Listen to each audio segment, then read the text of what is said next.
When I catch myself making a dyslexic mistake, the intensity of the emotion that often emerges as a result is very different than the emotion that I experience when I make some other kind of mistake. When I make a mistake where it's like, oh, you're just human, so yeah, you made that mistake. Like, those things often feel easy to dismiss, versus the dyslexic mistakes, they sting pretty deep. And that usually sits with me for a bit. Like, if I send out an email to someone and I look at it days later and realize, oh, ooh, I can't believe I sent that. I feel that. And I can't just easily dismiss it. Even though talking about dyslexia and accepting the fact that I am dyslexic is a big part of what I do here, but also it's a big part of who I am, is figuring out how do I hold this in a way that's accepting and loving and gentle. It's still hard.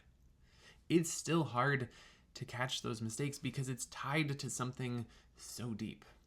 Like, it's not just oh, this is a one-off thing. It's this is a pattern.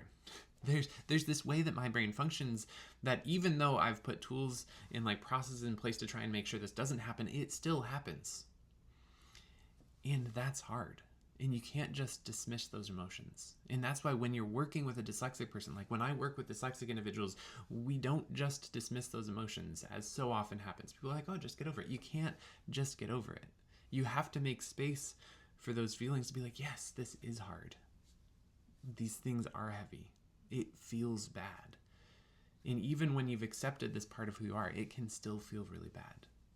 I think when you accept yourself, you can get better at working through it, and it feels that heavy for less long, but I think it always still feels a little bit bad. And it's really important to make space for that, especially when you're working with dyslexic individuals, but arguably with everybody. But,